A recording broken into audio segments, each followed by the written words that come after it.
Rita will help you. I'm not touching.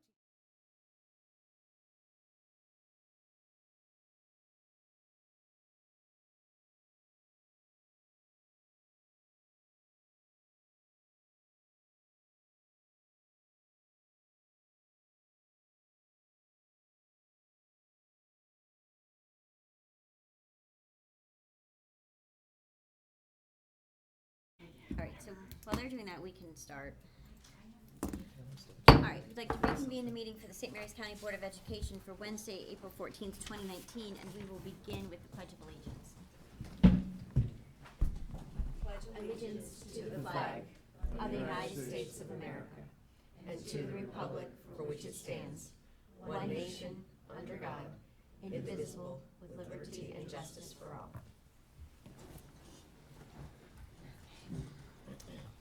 May I have a motion to approve the agenda? I move approval of the agenda as presented. Do I have a second? I second. All those in favor? Aye. Opposed? Motion's carried. Let's see, I just have a couple quick announcements. As some of you will notice, Mrs. Washington is not here today. Her mother did pass away this week. This is, I think, I've not been here for 22 years, but I believe this is probably the first board meeting that she has ever met. So, It is the very first. when you see her, typically Mary is a very private person, but she did ask me to convey that to everyone. Just keep her in your thoughts and prayers, and her family and her sisters. So, and also, let's see, first day back for fall sports tryouts. Good luck to everyone. The charter school, first day of school for them.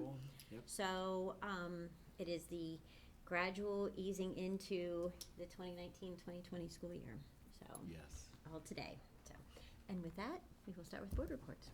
Okay, so yesterday I went to the Maryland Association of Boards of Education office in Annapolis, where all the new student member of the boards got together from every county. And so basically there we learned about the role of the board, the basics of governance, like school policy, and it was really interesting to meet with other counties, student members, and then to see what their counties are doing, and it's really overall exciting experience. Last week I had the opportunity to go to two things. So one was the New Horizons Summer Camp Open House. It was their last day for camp. This is a camp for students with disabilities.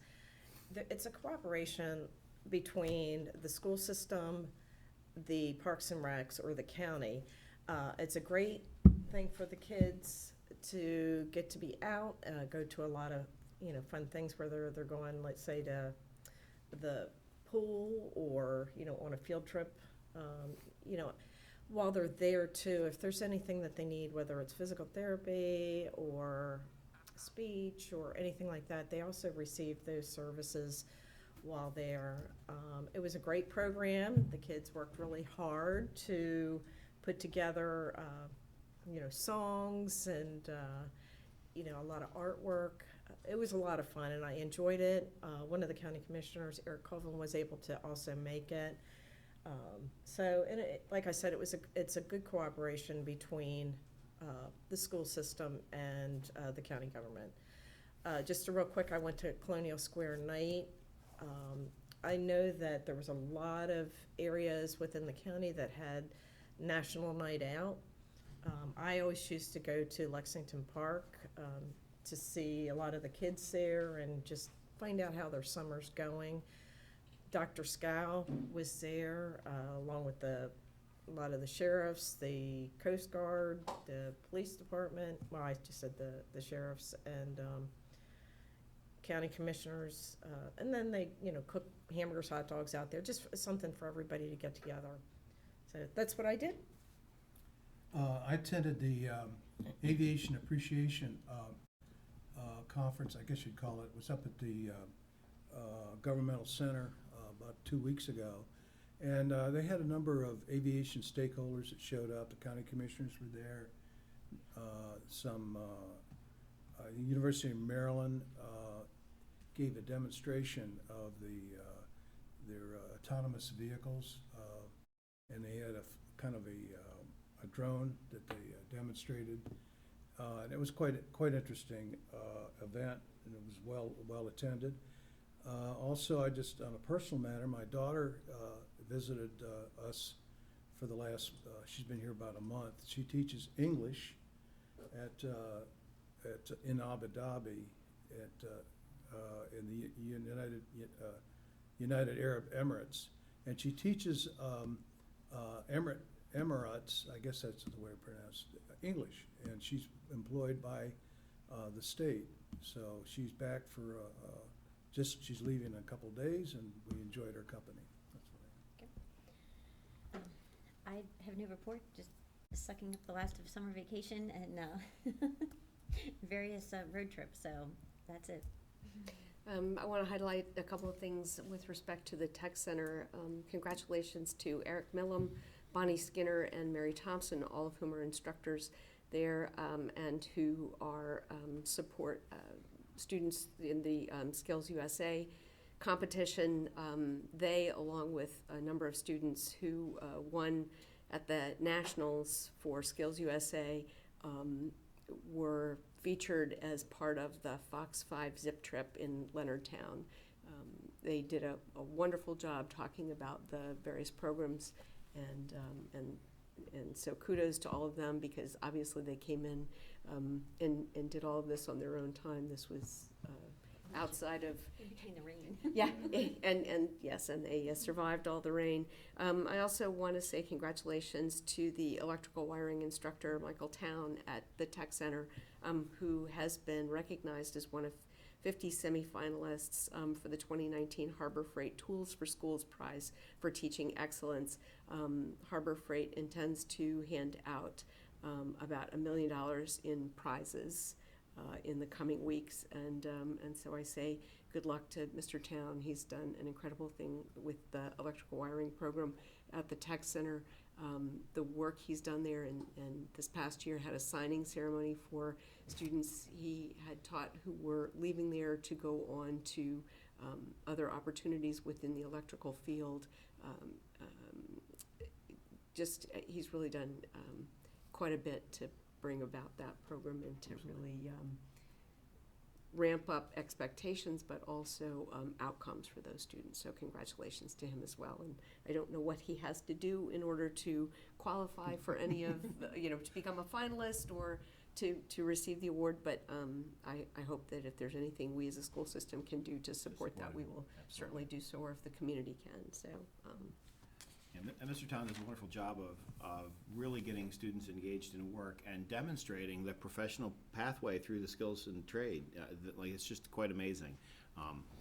Yeah, that's really quite wonderful. And after the Zip Trip, then that same weekend, we had the running of the balls in Leonardtown, where they rolled the rotary roll balls. So it was a great deal of fun. Also, the past weekend we had the NAACP Back to School Fair that was held in Lexington Park. An incredible, such a well-coordinated event, and of such great benefit to the community and the kids. And we partner very productively with the NAACP, but we also have a lot of staff that come out and support and do other educational opportunities for community and staff and students. Ms. Kelly Hall, the executive director of Supplemental School Programs, was there. A person who works very closely with her, Ms. Charlotte Woodley, who is the engagement supervisor for family and staff under Title I, was there. Cheryl Long was there with a host of counselors and mental health professionals to work with kids and just kind of get everybody ready, and so that they can be looking forward to the upcoming 2020 school year. We also had a recognition for a rising senior at Chopticon High School, Amber Finelli, who won the Steny Hoyer 5th District Art Competition, and her piece of artwork, hyper-realistic rendering of beach rocks done with Conte crayon. I hope it's Conte. I don't know. Where's Mr. Burrows? He'll correct me, I'm sure. Is going to then hang in the Capitol complex, and it's really quite an honor. We have upcoming on Monday, as you say, this is kind of it started. Today is the start. Our students are in classes as we speak. Almost. on their way. Yeah, almost include at the Chesapeake Public Charter School. Next week, we begin in earnest our work with our teachers. This past week, we worked with all of our administrators. We welcomed back our administrators and people new to positions. We talked about, and we're going to be doing our work this year around Dream Team, a wonderful collection of kind of advice as to how you get the most gifted individuals, bring them together in a purposeful way, and set them towards an actionable goal. That really is going to be our work. Next week on Monday, when we welcome back our teachers, we're going to have our first completely us-generated literacy conference. So at Leonardtown High School, it's going to start at 8 in the morning until run until about 3 in the afternoon. We have over 46 different classes or sessions where we're talking about, and it's broken into 4 different sections of literacy: learning to read and write, writing and reading to learn, content area reading, and literacy leadership. All of the sessions are being led by our teachers. They had to write proposals at the end of last year and then work over the summer to perfect their messaging and the delivery of the content. All of our teachers are eligible to attend. I don't have the exact. Did you? 248 teachers. We have 248 teachers who will be descending on Leonardtown on Monday to engage. Even before they're here, before they come, a week before, and all are invited. There is a session for everyone, and it's really quite diverse. It'll be kicked off by Professor Click from St. Mary's College. He's giving a little keynote. If you know him, he's a very gifted speaker and writer, and his claim to fame is his deep and wonderful love for Mark Twain. So I'm looking forward to seeing what his opening keynote will be. If for no other reason, come on out and catch Professor Click as he welcomes everybody to a day devoted to literacy, and that'll be really quite wonderful. After that, we have our new teachers come rolling in, and then all of our veteran teachers come rolling in, and then we all get together, and by the time we meet again, we will be on the precipice of starting the 2020 school year, and I just can't wait. So, thank you. All right, any public comment? No. Okay. Let's see, consent agenda, may I have a motion to approve the consent agenda? I move approval of the consent agenda as presented. Do I have a second? A second. All those in favor?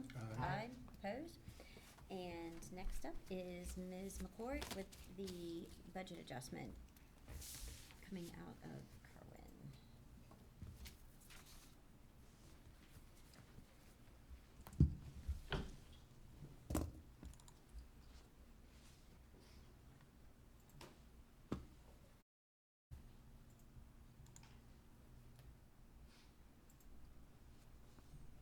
Good morning. Good morning. We were allocated $3.9 million as a result of Senate Bill 1030, which is the blueprint for Maryland's future, also known as the Kerwin monies. This amount was included in your FY20 adopted restricted fund budget. However, we needed to fully understand what the intent of the grant funds were for. Therefore, we're asking at this time that you approve a reallocation of the monies after we've taken the time to fully understand and analyze how best to use those monies for our students.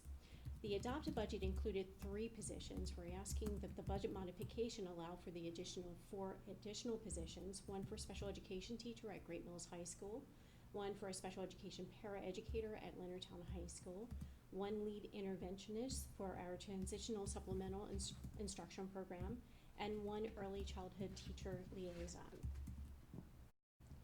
The budget changes include transfers out of $682,053, $513,212 from other instructional costs, $85,508 from special education, and $83,333 from student services. Transfers in will go into mid-level administration, $3,700. Instructional salaries, $352,847. Materials of instruction, $11,455. Health services, $83,333. Transportation, $72,341 in fixed charges associated with those new positions of $158,377. So at this time, I ask if you have any questions and your approval of the budget adjustment, which will then have to go to the county commissioners for approval as well. Any questions? No questions. Thank you as always for continually updating us on the Kerwin, what's going on with it. The early childhood teacher liaison, is that the Head Start or is that nothing, or is it different? I'll actually ask Dr. Hall. She just stepped out. I believe she stepped out, but so it's working with our pre-K program, not specifically in Head Start. Head Start Okay. is grant funded and sits over here. This is our pre-K program that we actually run within the system, and this would be an intervention that's related to that pre-K program. Okay, And that is part of the Kerwin money is based on how many children you have in pre-K and how many children you have in pre-K full-day programs, and they expect that money to go back into and hopefully expand the opportunity for pre-K for children who don't fall under the federal guidelines for income eligibility. This position would be specifically to push in to help support the students that we have. okay, thank you. And I believe we received additional monies because we have 40 students in pre-K who are in full-day Full-day pre-K. pre-K. And so we received monies that some other counties did not, based on those 40 students. So the full-day pre-K the 40 students that you're talking about are not the students that fall under the. They're not Head Start. Head Start. No. You're moving in $72,000 in transportation. What was that for? Into transportation to support the early childhood students. Okay, that's all I have. Thank you. I have no questions, thank you. Thank you for breaking it out this way. Certainly. I think this slide Thank really you for the feedback. Much easier. captures it quite well. Thank you. That answered my questions. The only other thing that I would, just to reinforce, all of these positions, as they're being advertised and people are seeking them and applying for them, we very clearly up front identify that they are funded through grants. And so in the event that the grant goes away, the position would have to be then removed and or absorbed. Most of these positions and the people that we're seeking such that if the grant did go away, they would quite probably be reabsorbed into a current vacancy someplace else within the system. And that will be something that will of course come up as we present to the county commissioners, because they'll see a recurring cost being built in here with a salary, and they're going to want to make sure that we are communicating up front that in the absence of the grant, the position would then have to be absorbed or go away. We did discuss that with them at our joint meeting. Yes. With, what was it, June? Seems so long ago, but. Yes. Yes. So, okay. There's Dr. Hall in case she can shed any additional light on that position. The question specifically was for the lead interventionist and, I'm sorry, the early childhood teacher liaison, pardon me. Yes. That does not, that falls outside the scope of Head Start. Yes. It is, it's a position for all of the early childhood programs. That person is going to do some social emotional lessons, and model them for teachers and support teachers, review and analyze data, our AP's data, KRA, some of those kinds of things. They're also going to help because we're doing a lot with conscious discipline. Mhm. Our person is going to do a lot of the structure and scheduling of all the conscious discipline that you recently approved, because there's a lot of details in that work. Thank you. Do I have any more questions? May I have a motion for this recommended action item? I move that the Board of Education approve the presented categorical FY 2020 budget adjustment for the Blueprint for Maryland's Future Kerwin grants, and approve submittal of this budget adjustment to the Commissioners of St. Mary's County for their approval as required by the Annotated Code of Maryland. Oh, second. Second. All those in favor? Aye. Opposed? Motion's carried. All right, thank you very much. Thank you. Mr. Thompson, first up is the school bus contracts.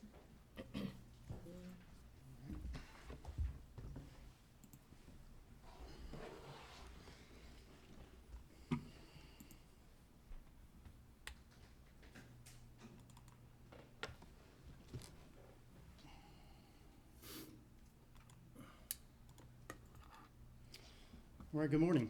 Good morning. So today I'm here to to request approval for the bus contractor agreement and spare bus agreements for the 2019-2020 school year. For this year, we have 42 school bus contractors. The contractors will provide 163 regular bus routes, which is the same as what it has been. We have 28 special needs route school buses, which is one additional than what it was the year before, and 71 spare school buses. We have 19 our replacement school buses. We have 12 six-year contracts that'll be renewed, so they finish their first 6 years. They're going to their final 6 years, which will take them to the 12 when we then bring them up for replacement. There's 71 spare bus agreements. There's 7 contracts that have been transferred, which I'll go through in a moment. 1 new contract was issued, and there's 3 contractors changing ownership. So contractor ownership changes. So we've had a busy time with this recently. So Kessler Bus Lines is transferring their ownership to JSCT. So that'll be basically a new contractor. So Kessler Bus Lines will no longer be a contractor with St. Mary's County Public Schools. Then we have Thomas & Son Transport, LLC. They've transferred ownership to Somerville & Sons Transport, LLC. So Mr. Thomas is no longer a contractor with St. Mary's County Public Schools. So he felt it was time for him to retire. And then Wise Bus Service, they've transferred ownership to CNC Bus Service, LLC.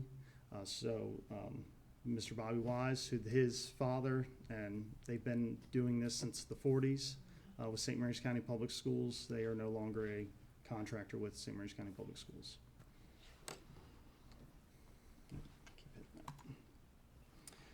Formula changes for 2019-2020. So the PVA, we started using the prime rate as part of the calculation as per the legislative auditor request in their 2 audits they did. And so we started that last year. The PVA has increased this year, and the rate has because the prime rate increased by 1%. So it was a pretty big jump from what it was. The hourly payments in the contractor formula is increased by 3%. And I know there was a lot of discussion last year with that. I went through. The maintenance rate is increased by 1 cent per mile. The fuel rate is in the budget. We pay what the pump is. We minus the federal and state taxes, which we started the state last year, the federal 2 years ago, and then the contractors are reimbursed based upon those items. So these are the rates. It's 37 cents per gallon for 1920 for the Maryland state tax, and then 24 cents per gallon for the federal excise tax. Funding for school buses. So we get our funding from both the state, a big chunk from the state, and from local funding. So these are the breakdowns. We get 7.587,198 from the state, and local funding is approximately $8,204,260. We also use federal Head Start reimbursement to cover our Head Start transportation costs of $250,000. So today I'm asking the Board of Education approve the agenda item as presented. No questions. Questions? Okay, so I noticed that Kessler does have one new contract, because I know it said it changed over to JSCT, but I also noticed that they moved over to school days transportation and Kessler Bus Lines versus Kessler Bus Service. So it seems like they've divided a couple different ways. Is that correct?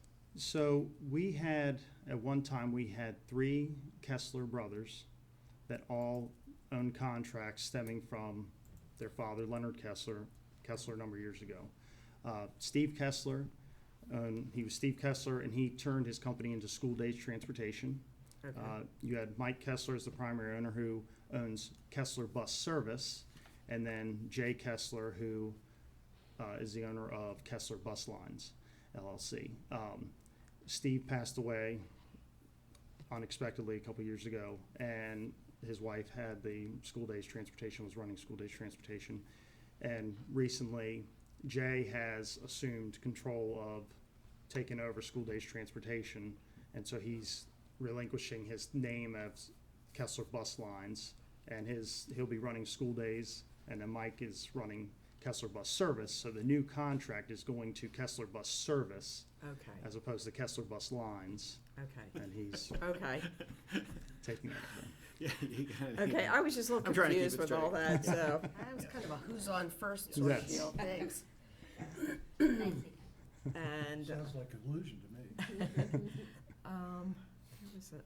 Oh, I know, with the spare buses, because you have 71 of them, but if a contractor, let's say if their bus is not working, do they go through you to say, we need a spare bus to pick up these students, or do they go out themselves to, call someone else to fulfill that contract need?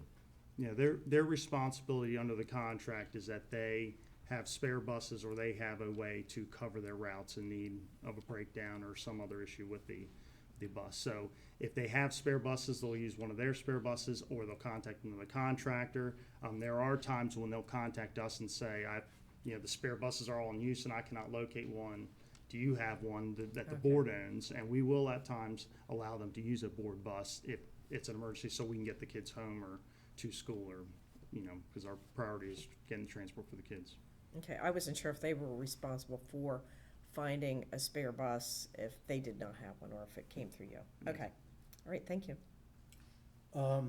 Adding to what was just said on the spare buses, if you recall last year, I had some concerns of the number of spare buses. And there was some comments, well, gee, there's no extra cost. Well, there is, because as I understand it, these bus companies, they have, in order to carry those spare buses, they gotta carry insurance. And so my question again, this year, although you gave me very good reasons last year, why do we need 71 buses? Well, the 71 buses, so we allow the contractors, if they choose to have a spare bus, to have a spare bus. Their contract requires them, as Ms. Weaver, I was stating, that they have spare buses to cover their routes in the times that they break down or other issues. We do, a number of the buses, though, of spare buses are used for field trips, and we'll have times where we'll have 30 and 40 field trips out in a day. And so when you take that, that's a large percentage of them. And unfortunately, back in 2006, when the EPA started initiating their emissions controls on engines, the manufacturers of the engines had several different options they went with. And one of the options, I will say, did not prove to go well. And so those buses typically have a significant amount of breakdowns. And out of service time, they'll put them out of service to replace a complete engine replacement at a cost around $25,000, or EGR replacements or other different things, which then you have a spare bus that's on the route for a significant amount of time.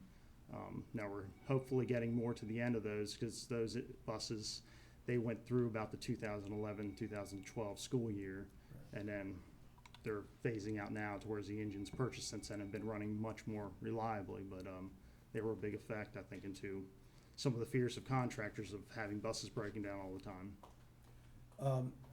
I'm curious, for the regular buses, there's a retirement. Is it based on mileage, or is it years? We do by years of service. Yeah. So it's in Maryland law that the buses, the basic premise we go by is 12 years as a regular route, then we replace them, but we allow them, they can run up to 3 more years that we do as a spare bus. So at 15, though, by Maryland law, Yeah. they have to come off the road Yeah, for that was in the public regular, school buses. yeah. Well, very good. In terms of fuel cost, the fluctuation in demand for distillates, we can't predict. Do you have a contingency fuel allowance that you have in case the price of diesel goes up, say 10 cents a gallon? Yes, well, so the budget is based upon, for next year, is based upon $3 a gallon for diesel fuel. And then we do, the way we calculate that for reimbursement is whatever the price at the pump is each month. We do 3 surveys each month, and then we take that at 7.5 miles per gallon, subtracting the tax rates, and that's what we reimburse the contractors at.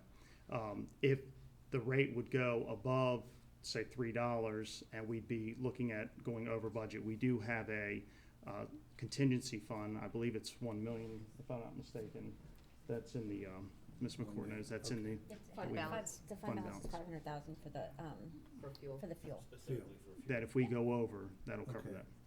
So you're covered then. Yes.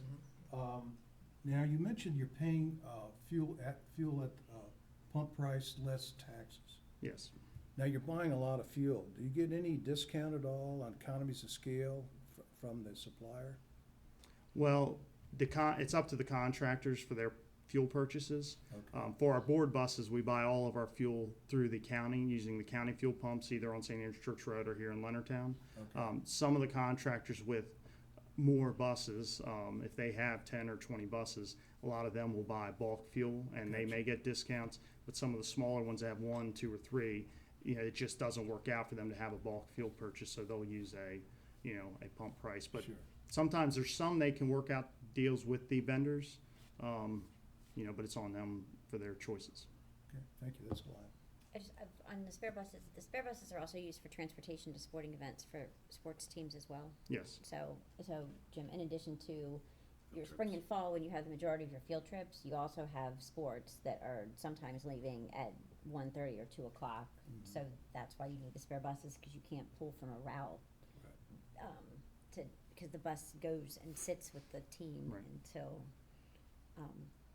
7 or 8 o'clock whenever they return back to the school. So Right. It's a big challenge. Right. It's a big challenge. Of those 71 buses, I know that for spares, are all of those compensated, or some of those we're simply allowing them to have the spare bus, but it's not a paid? Right. So according to our regulations, the Board of Ed regulations, we allow for 10% to be what's considered a paid spare. And that's as part of the contractor formula. They're allowed a $3,000 stipend a year. So we have 28 buses that are paid spares. The rest, we pay for a small, we cover with the insurance policy, will cover them, the liability through MABE, and then we have a small amount for them to bring them through inspection. But other than that, the cost is completely by the contractor, borne by them. Good, thank you. That's all I had. okay, may I have a motion?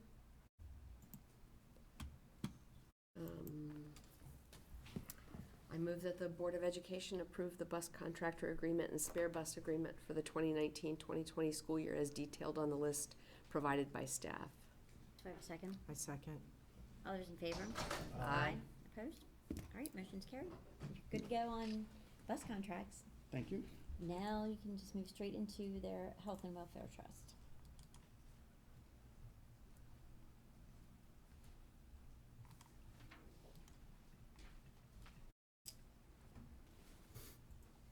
All right, so the next item is the St. Mary's County School Bus Contractors Health and Welfare Trust. So this agenda item is to request approval for the payment to be made by the Board of Education to the St. Mary's County School Bus Contractors Health and Welfare Trust for a total amount this year of $405,150.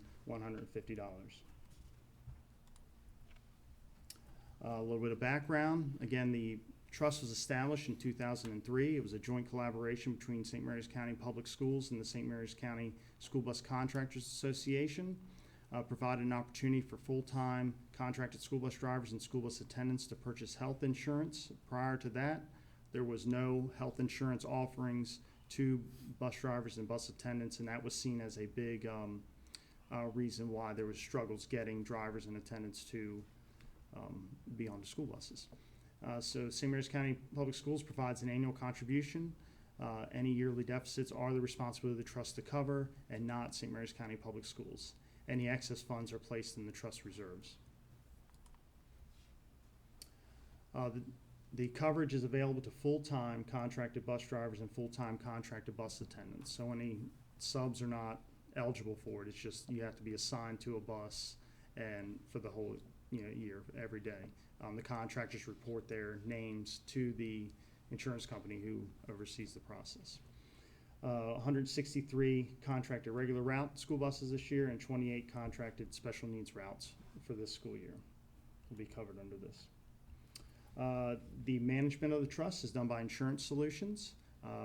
John Frank and Associates was acquired by Insurance Solutions in May 2015, but John Frank still remains the trust administrator, so he does a great job with that, and he's very involved in all the state items with the state insurance program. So he'll actually be here this week and next week to talk to the contractors and the bus drivers and discuss those different things going on with the trust. St. Mary's County School Bus Contractors Association, they end up determining the benefit package and the price that the drivers and the attendants will pay each year, because they have a portion that they have to pay to get covered. The benefits, so there's a health insurance plan, which is an HMO plan. There's a reimbursement benefit card. There's a vision plan and a dental plan. The contributions, so for the way the amount's made up is $1,850 per regular bus route, which is a increase of $50 for this year. 163 buses times 1,850 is $301,550. We do $3,700 per special needs bus route because we have the driver and attendant, and so that's an increase of $100. So the total there is $103,600. The trust has been audited by ASCII and also been reviewed by the Office of Legislative Audits, and they've found no issues with the trust system. So I'm asking that the board approve this agenda item as presented. No questions. I don't know if it was last year, year before, when John Frank came and spoke to the board. That was very helpful. Good information. And you might not know this, but do you know how many people are really taking advantage of the health insurance? Are they going off their spouses or health insurance? If I recall correctly, I think it was about 100 people that were on the health insurance program. A lot of them, the reimbursement card was the big one that a lot of them took advantage of. But then you have, and then others are using their spouses' programs. Okay, great, thank you. Mr. Thompson, the increase of $50 for regular buses, 100 for special needs buses, how did that happen? Is it a formula, part of the negotiated agreement? No, there was some discussions about doing minor increases each year, so we had it here before, and so we're just trying to do some minor increases each year, because in the past we had times where we've had to do a massive increase to cover the healthcare increases coming up, so it's just a small determination. I'm trying to keep increasing it each year to cover No the health. formula per se. No formula. Okay, thank you. I don't have anything, thank you. But the $50 for the regular buses and the $100 for special ed buses really just turns into $50 per person associated with the bus, Yes, right? correct. Since there's 2 on the special ed buses, so it's just the number of people, not a double, not a increase above and beyond what Someone else's regular bus would get. And at the, you know how health insurance premiums and different items have increased dramatically. $50 that we're adding is really not much, but it's something to try to keep moving it up a little bit to cover the cost. Thank you. That's all I have. Anything else? All right, may I have a motion? I move that the Board of Education approve payment of $405,150 to the St. Mary's County School Bus Contractors Health and Welfare Trust, which will cover the 2019-2020 school year. Do I have a second? Second? All those in favor? Aye. Opposed? Motion's carried. Thank you very much. Thank you.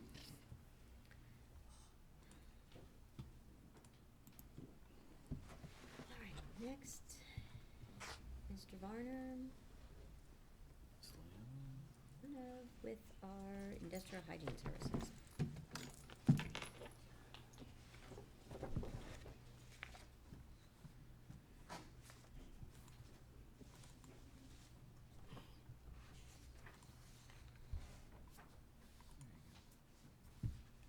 Good morning. Good morning. Before we start, I'd like to acknowledge that Mr. Varner is here with me. This is a joint effort since these services are required for multiple departments.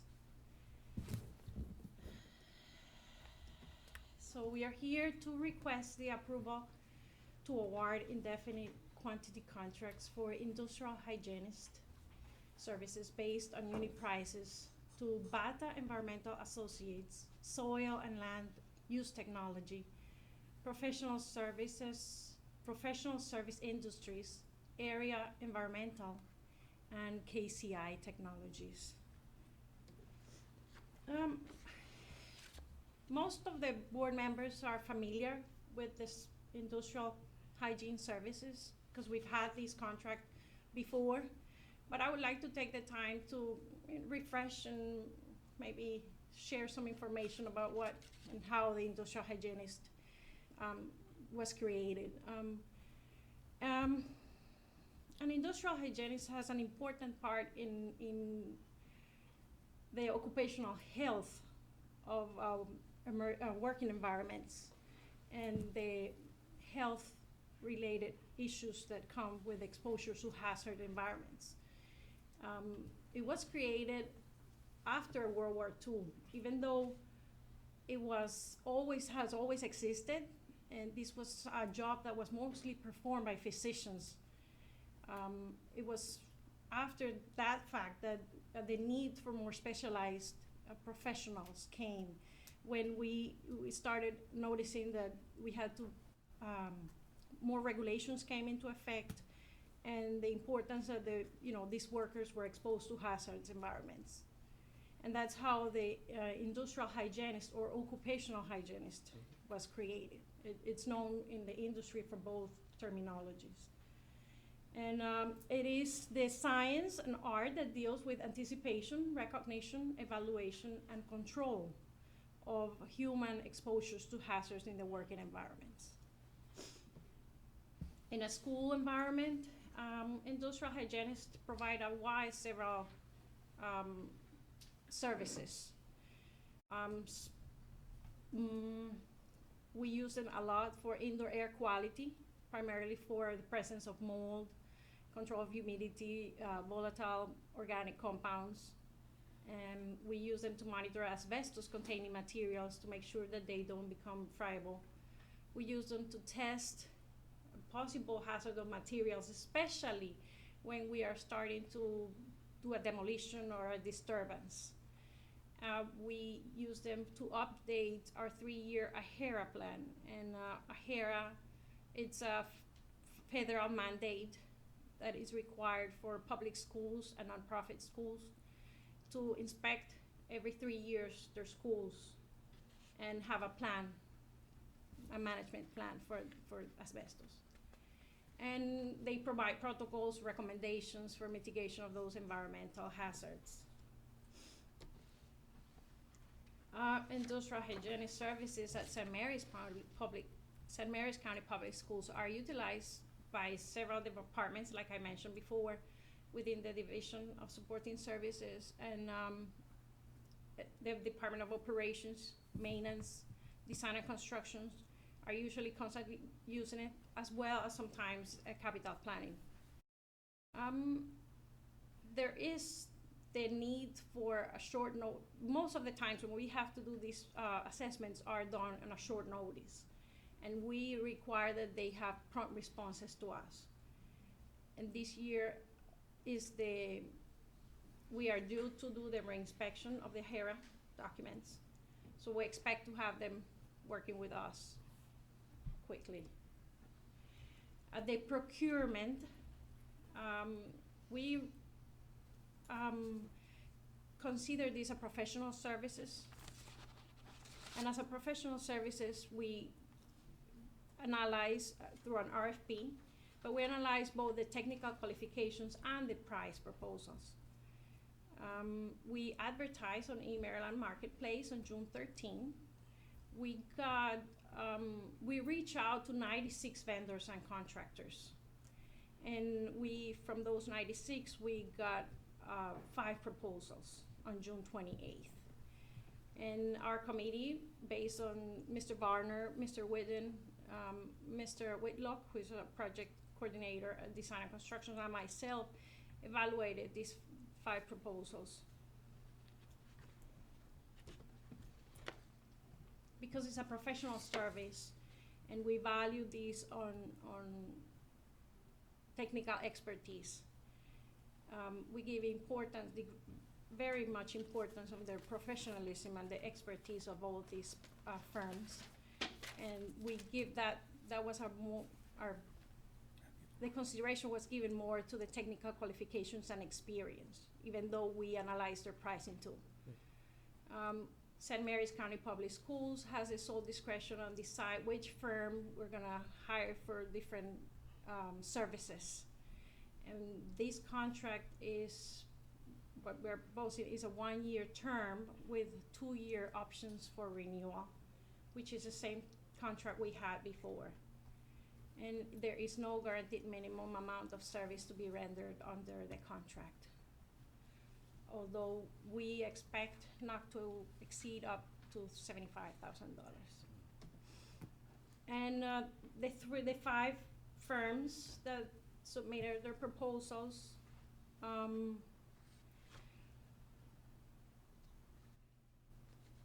they comply with all the requirements, the technical requirements that we ask in the RFP. All of them had extensive experience in Maryland and Virginia public school systems. They all offer us highly qualified key personnel. They have many resources to support us, especially because we're gonna hire them on different occasions and on different schools at the same time. They had ability to perform in a timely manner, which is very important for us to come on a short notice. And they were able to provide clear, concise, calm responses, and that's part of our technical requirements too. And they all provided their certification as a certified industrial hygienist by the American Board of Industrial Hygiene. We provided this table. It was our evaluation and we gave them points for 3 aspects: the technical qualifications, the firm experience, and the communication skills. Our maximum point that we were looking for was 60 points, and if you can see throughout the chart, we got outstanding and exemplary on all of them. So that's the reason why we consider that all of them are capable of doing the service for us. And at this time, we ask that the Board of Education approve this agenda as I presented. We take questions. Thank you so much for the history lesson. It's always good to know where we've been and how we've gotten here, basically, because you've talked about the occupational hygienist or industrial hygienist and why we need that, and it's so important. I'm guessing that each one of these companies, the reason you kept all 5 was each one has a specialty? Yes, ma'am. Each one has their own uniqueness. Okay. Some have fortes, like I say, and we want to have them all 5 because there's a chance that we were gonna hire them for different services. Okay. There are some that are more specialized in the reporting for the HERA documents. There are some that are more specialized in the testing that we required on a short notice. So that brought us value for us to have a pool of them and gave us the opportunity to pick and choose at our discretion. Have you had any interactions with any of these companies? 2 of them were currently, last year, under contract with us. And we hired both of them for different effects. PSI and ARIA for the 2. Another factor in going to more than 2 or 3 is sometimes there's an emergent need, and especially with a smaller firm, although our contract says 24-hour response time, they only have a certain number of inspectors. With a larger number of awardees, we know we have a better chance of getting someone down right away if we have an inspection that needs to be done, if there's a hazard or perceived possible hazard in a school or an office building. Yeah, this is such a specialized area that all the schools require them, that there's a likelihood that they're gonna be busy doing this same kind of job for us or other jurisdictions. And they're not local. Most of them are, on the upper north of Maryland, or some are in DC, another one in Delaware, with a satellite office in Maryland. So that comes into a risk of having less candidates for us to pick. Thank you. You'd mentioned about identifying hazardous material like friable asbestos. My question is, when you're doing a remediation, obviously you are looking at the cost benefit. Obviously, if it's by law, you have to remove material, but sometimes you can encapsulate, like lead-based paint. Do you put that in your equation to make sure that you're not doing overkill, if you know what I'm saying? Yes, You know what I'm saying? yes. But there's also a desire more and more to remove them. Right. So that's why the management plan comes into effect. Right. And that's what the 3-year HERA plan is very important for us. Typically, upon inspection, industrial hygienists will offer several different possible recommendations. The first of which is always removal, complete Sure. abatement, but they will offer either a way to encapsulate it or leave it in place, but in a safe way for us Right. to monitor. Abandoned in place. Yeah. And it's our decision which one of those recommendations that we want to choose, Right. based on several factors, including budgetary responsibility. On another question here on price schedule, obviously each contractor, is it a rate, unit price contract? Yes. Yes, It is unit Yes. price, okay. all of them are. So, does that mean that all contractors are gonna charge the same price for the work? Or is it depend on what has to be done?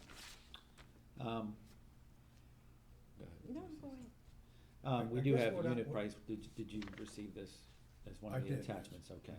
And you can see there that they all have different price structures there, depending on what type of sample, what type of microscopy or analysis is going to be made on those samples. And the number of samples required, or the type of work that we're asking them to do, so. Okay. And you can see some of them are extremely varied, especially with who's doing the work, whether it's a principal or whether it's an inspector. Certain firms, as you can see, all the way up to $165 per hour to have a principal involved, so. And we can pick and choose which one of them we want to use for specific projects. Good, thank you. Yeah. That's all I have, thank you. Okay. Yeah, I appreciate the fact of the wide array of firms, just by looking at the price structure, and based on what the needs are. And response time, I had not even thought of that initially, so, nice job, thank you. That was a big factor for us. I'm Even sure, yeah. last year, one of the ones that we had on contract was actually going through kind of a reorganization, and their response time wasn't what we wanted it to Yeah. be, so we had to reach out to another firm. So that was one of the driving factors for the large awardee list. When I first looked at the wide range on some of the costs, I had to think about it for a bit, but I think really what for me put it over the top was that you do have 5 firms. You have opportunities. You're certainly going to go for the best price for the particular need, but recognizing that we may not always, that firm may not always be able to serve our needs. I know the issues that we had in getting an industrial hygienist when we needed some work done very quickly in the north part of the county, and their reluctance to, when we said we wanted something on site, to be able to do the testing immediately and not to have to send it away. So I am pleased that you've brought forward 5 firms that you'll be able to have options depending on the need and availability. So congratulations. I know that when we send out proposals and a number of firms are contacted, we have any number of times where it doesn't matter if we reach out to 100 or send information to 300 or 400, we get 1 or 2 or maybe, if we're lucky, 3 bids on something. So the fact that you got 5 for such a specialized field speaks highly. Thank you very much. Okay. May I have a motion? I move that the Board of Education approve the award of indefinite quantity contracts for industrial hygiene services based on unit prices to Bata Environmental Associates Incorporated, Soil and Land Use Technology Incorporated, Salute, Professional Services in Professional Service Industries Incorporated, PSI, ARIA Environmental Incorporated, AEI, and KCI Technologies Incorporated. Do I have a second? I second. All those in favor? Aye. Opposed? Motion's carried. Thank you very much. Next up, green centers and green schools.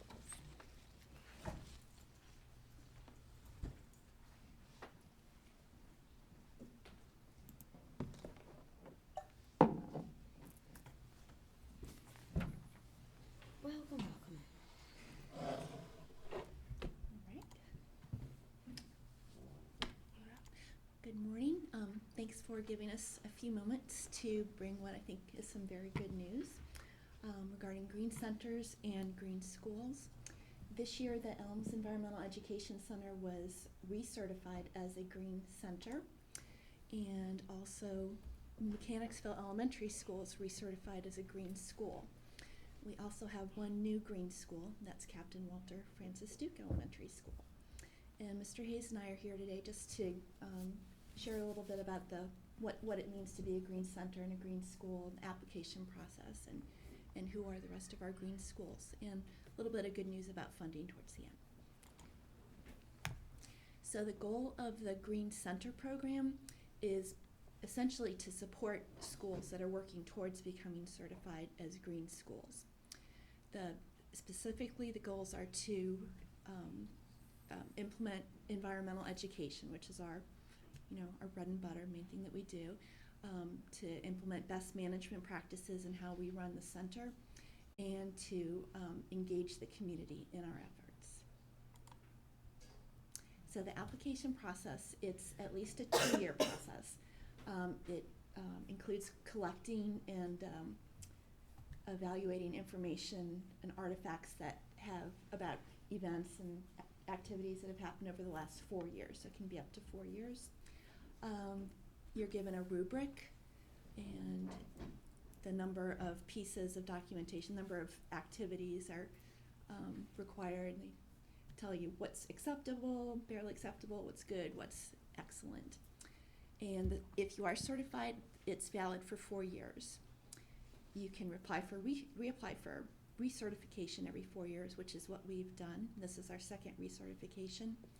And after you've been recertified twice, you are then eligible for sustainable status, which theoretically means somewhat less of a reapplication requirement, although they're looking at that. So to become a green center, there are 3 objectives. They're very similar to the green school objectives. First one for centers is systemic sustainability, which essentially means how do you provide different layers of support for environmental education within the school system. And there are 7 indicators under that. The first 2 I think are extremely important. That's professional development of teachers and of staff. And I think those are areas where we've done very well in. We've managed to obtain professional development credit approval for teachers to take different workshops and courses. Professional development of staff, I think we've done very well on, even though it's challenging since most of our teachers in the environmental ed program are part-time hourly, so they're not part of our system-wide professional development program. But we've had some individuals step up and on their own time seek scholarships to week-long training sponsored by Audubon in Maine, and even a long-term substitute of ours went off and got trained on a Project Wild, Growing Up Wild workshop, which focuses especially on early childhood. So I'm very proud of the initiative of our part-time hourly abacus staff. So another indicator is promotion of the Green School program. We do that. And providing sustainability practice support.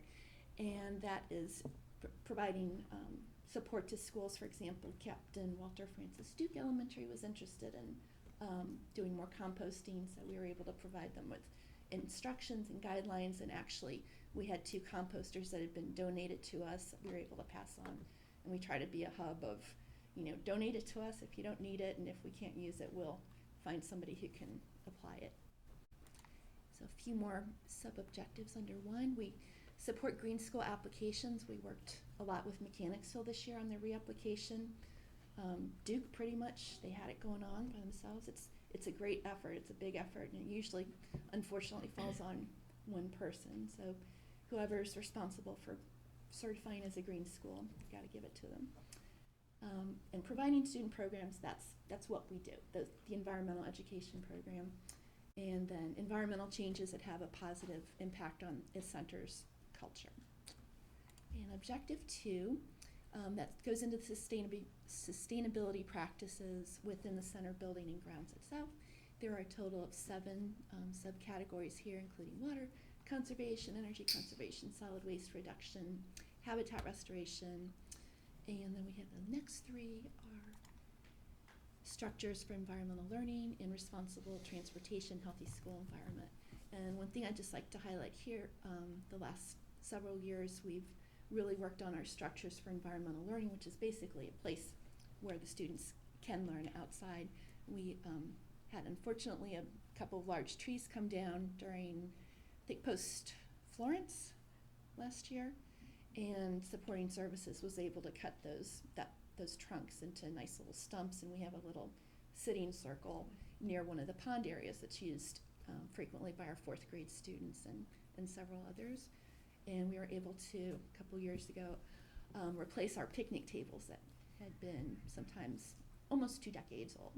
So just having a space outside for students to sit and do some work on is, provides great access to different things they can learn outdoors. And finally, the objective 3 is community partnerships, recognitions, and awards.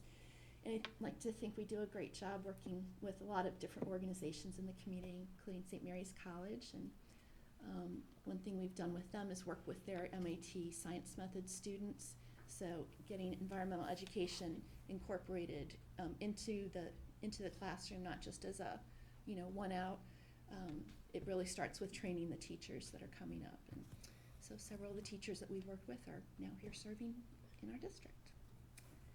In the Green Schools, the goals of the Green School program is to provide hands-on inquiry-based instruction and to have the youth actually have opportunities to apply what they know and to reduce their environmental impact and become good citizens. And the process is the same, at least 2 years, documentation, rubric. They also can apply for recertification after 4 years. And their objectives, very similar. First one is curriculum and instruction, and within their professional development is emphasized. The effort is really to have it be throughout the school and not just, we've got a couple of teachers that are really wanting to take their kids outside. The environmental issue instruction, that goes beyond science content and science practices to actually have the kids examine different viewpoints on different environmental issues, different issues that there are different opinions on, different stakeholders. They also look for systemic partnerships and a celebration of green practices. And where that one, to me, always seemed a little bit fluffy. I actually get it. It's if you don't celebrate it, it doesn't show that you value it, and it really makes people throughout the school aware of what you're doing and what everyone could do. Objective 2, sustainable practices. And again, these are particularly student involved, at least, and if possible, student driven.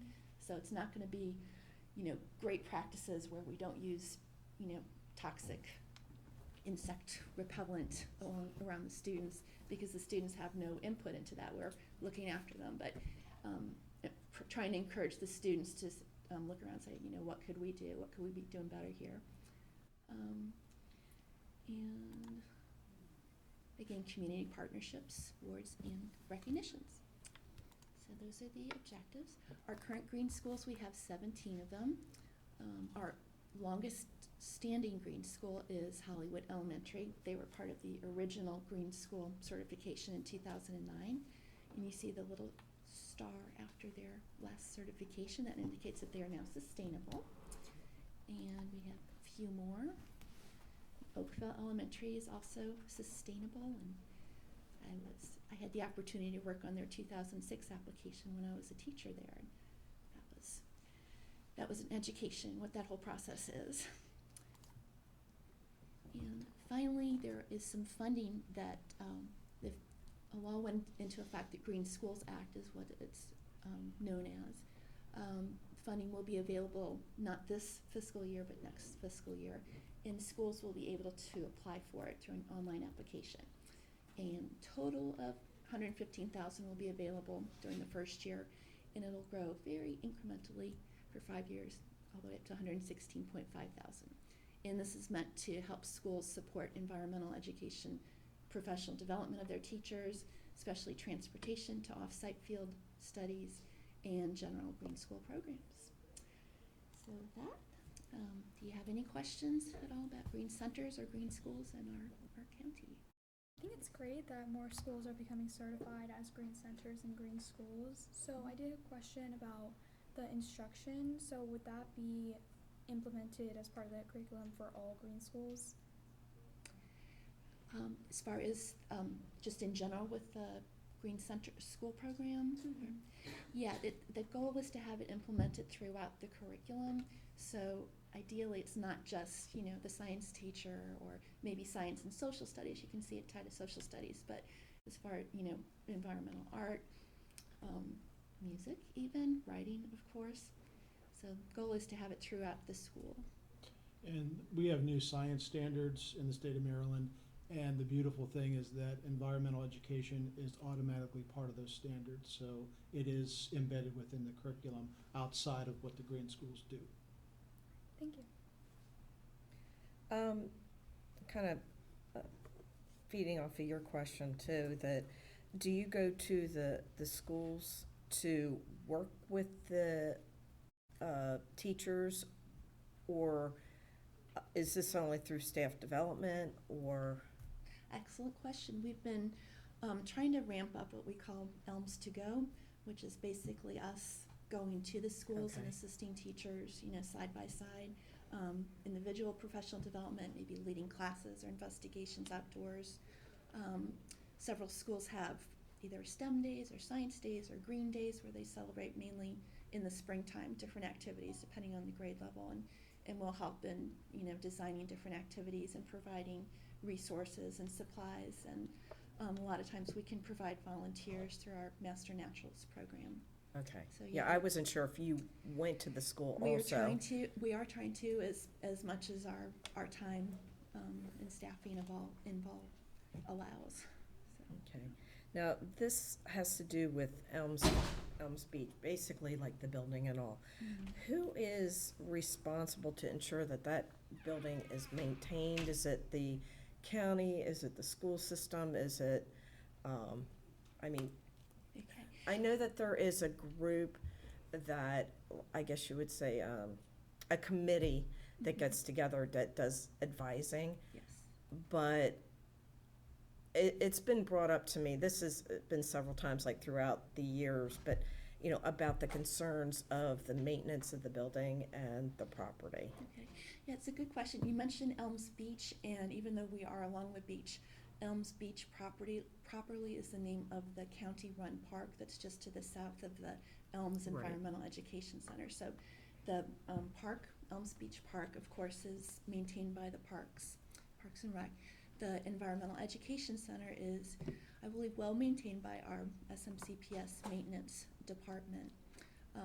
And we have been blessed in recent years to have a dedicated building service worker that will come daily after the students are gone. And that has just been such a gift to us, because in the past it's been us, educators that were not doing the heavy maintenance, but cleaning. Right, I guess I Day. was looking more at, because I did have the opportunity a few years ago to go along on a field trip and be a chaperone, couldn't think of the word, a chaperone to 3 energetic young boys. Had a great time, but I guess I was just looking at, I guess maintenance of, let's say, whether it's the ramp or in the building on the floors, just to make sure that that is kept up, or even the roof, to make sure that down the line, that building is still there for future Absolutely. generations. Yeah, and that is our Department of Maintenance and Operations, and you mentioned roofs. We are on the same cycle of assessment and evaluation as all the other SMCPS I wasn't buildings. aware of so, that, okay. Yeah, so we get plenty of visits and checks on, the plumbing and the ramps and the roofs and everything. So Okay, it's very okay, much yeah. kept on top of. Okay, If well- maintenance needs to be done, a work request is put in by Elm staff, and our maintenance department has been wonderful to get down there as quickly as they can to fix whatever needs to be fixed, Alright. whether it is something in the floor, on a ramp, something like that. Okay, well, thank you. It's been brought up, like I said, throughout the years by a variety of people that have asked about, well, and I understand there is a difference between the beach, and I've tried to say that, explain that, but easy. then they said, well, what about the environmental center? Is that part of, Parks and Rec? Is that part of the school system? Who maintains it? Yeah. So, thank you for the clarification Sure, on that. pleasure. I'm done. In the new construction, do you work with designing construction and coming up with design criteria For new to meet the law? As far as looking at building new schools or New schools, yes. Okay, not currently. When we were first building Evergreen Elementary School, I was involved in committees looking at the design there and how the curriculum could utilize the features of the building. But currently, I'm focusing on the environmental education, not the structures. But definitely other sustainable practices that individuals, schools, and teachers and classes can do on their school grounds. So. Yes, I've been involved in new design construction, and lately, with sustainability laws and requirements, we'll bring in a whole bunch of different design stakeholders, if you will, and coming up with a design that's environmentally friendly. For example, Francis Duke has a cistern, I believe. Yes. So is And Evergreen. Evergreen as well, and maybe other schools, but things that, and also like, simple things like light fenestration, where you design the buildings and to positioning in terms of where the sun's Yeah. rising and falling during the day, to take advantage of natural sunlight, so you don't have to spend so much money on. I Exactly. notice here that all of the windows are blocked here, they're shaded. Good thing. So, I'm not a question, it's just sort of a comment that, if you can get involved in that design, early design, effort, I think that would be a real benefit to the architects and the people who are planning the new building. Absolutely. I have no questions. Thank you very much. Great work. I noticed that there are, it's wonderful that we have so many schools that are certified as green schools, but I also noticed that we have a few that would have been up for renewal this year. Did they apply for renewal and that hasn't come through yet, or based on the amount of work that's involved, and as you pointed out, in a lot of places it falls on one person. When that person moves on or goes on to a different role, they may not be able to follow through with that. Very much number 2. However, if a school does apply or a center and they are not approved the first year, they can reapply their, without an additional fee the following year. And Okay. they're not penalized, but just give them some more time. But definitely, I haven't spoken with the schools, but I'm sure it's just a matter of, staff time. I'm sure it is. It is, I know, a very laborious process, very detailed, and so just appreciate the work that everyone has put in. I think it encourages our students and they can carry it on beyond, which is wonderful. So thank you very much for this. Thank you. Thank you.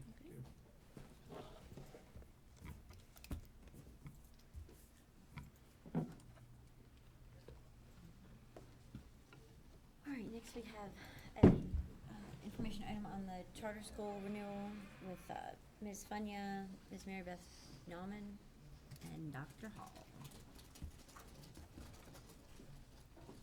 Oh, Jeff, not going anywhere. I'm so glad to see you. Sorry, guys. Thank you. Good morning and congratulations on your first day of school. Thank you. I know it's just started, but I know it's. They're in the got building, everybody right? out of cars and came here. What have you done for us lately? You are so good. It's an exciting time. It is. Thank you. Okay, all right. Good morning. Good morning. Morning. So we are here today to share the draft contract for Chesapeake Public Charter School. Please allow me to introduce Mrs. Mary Beth Nauman, who effective July 1 is the new chairperson of the Chesapeake Charter School Alliance. Ms. Funya, who as you know is the Chesapeake Public Charter School Director, and me, who serves as the facilitator. I'm just going to do a very brief PowerPoint for you to explain the process, and then we'll be able to answer these ladies will be able to answer any questions you have about the contract. So just as a reminder of our timeline, we started almost a year ago with the negotiation process. The charter school notified Dr. Smith that they had an intent to renew, and since the school was already in operations, we began the negotiation process at that point in time. You can see it was a pretty robust schedule, and many of the various departments that have an invested role, those representatives are here. Mr. Serbiak from Special Ed, Mrs. Bachner is here, Dr. Walker is here, Mrs. McCourt is here, certainly Mr. Law. So they're all involved in this process as well. We also requested from Chesapeake Public Charter School documents to support their renewal, which are expectations in the law. You have a binder of those documents that was prepared for you by Martina Green, my office manager. So hopefully that has helped keep you organized to see all of the different documents and what they represent. And then we also attached a draft contract for you, and just as a simple guide, what's new or different. So there are some language changes and date changes. Some of them are semantics. CSMIC is now CSMIC-ESP. That's reflected in there. Chesapeake Charter School Alliance is reflected as the property owner. There is new legislation from 5 years ago about safety and security in terms of student welfare, the criminal history reviews. There's food service language that did not exist before. And then there is some more detailed language related to curriculum selection, reporting structure, reporting submissions, student recruitment, and enrollment. So with that being said, you have a copy of the draft contract. What is read and struck through, that is language that was there previously and has been deleted or is proposed to be deleted. And then what is in yellow is new language. And then over on the left-hand side, you see some yellow numbers. That language may still be the same, but the numbers changed as things got moved around. And that's a little tricky. So with that being said, if you have questions about the contract, please, they're happy to answer. Okay, well, hold on, everyone. Before we go in 20 different directions, we're going to go through this page by page Sure. on the contract because I think different board members have different questions on different sections. Okay. So rather than jump from one to another and then possibly going back, that's Okay. completely inefficient. Thank you. You have So- copies right there? Can did we put that on the desktop? Could we scroll Yes, up we so did. can kind of scroll along? Yep. For those in the viewing audience who want to, didn't print out. Give me 1 minute, please. I don't know, you might, I'm gonna appear on there and there. It's gonna be a mirror.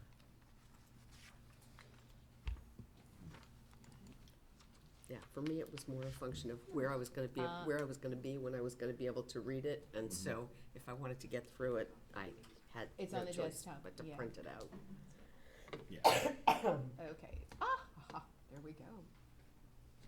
And do me a favor when we're doing that, close the editing box and try to make it as big as it can so that we can actually see Here it. you go. My good friend. Thank you, Erin. It's a little bit of a curveball. Or did you want the stand moved? Okay. All right. Thank you. Don't go too far. Okay, so Alrighty. I think the first page is, from what I understand from the board up here, we did not have any questions on pages 1, 2, 3. First, question came up, section 2.9, which is on page 4. Did you have anything other? No, Go it through. was, so what I did is I sent my questions to Dr. Smith ahead of time, so I know that he sent it out, fielded my questions out. So, because a lot of my questions had percentages or numbers so that you would be able to provide that information back to me. That question was answered. I'm not sure which staff member answered it, but it was answered, so didn't have anything on that. My questions start at 4.0. Okay, so on the paragraph that was added at 2.9, Kelly, can you scroll through on that as well, just so? Do you want me to reiterate my question, or you? Erin? I think we've got it. Yeah, I've got that I text don't know box if you can back. pull it, yeah. Yeah, if I could see it here, I'd be able to do it more carefully for them.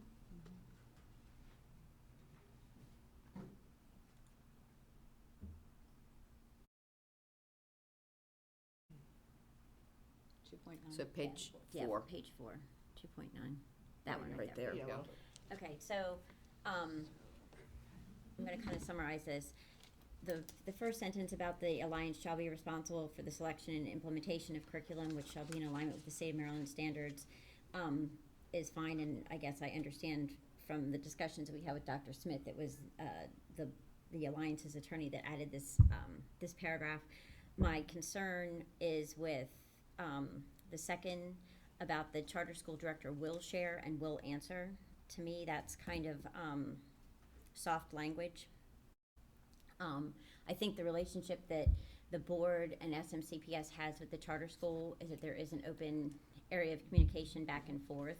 So, to me, I think using the word shall throughout that entire paragraph, just because we have the fiduciary responsibility to ensure that the students in that school that they are being taught in alignment with the standards. So I think we would prefer that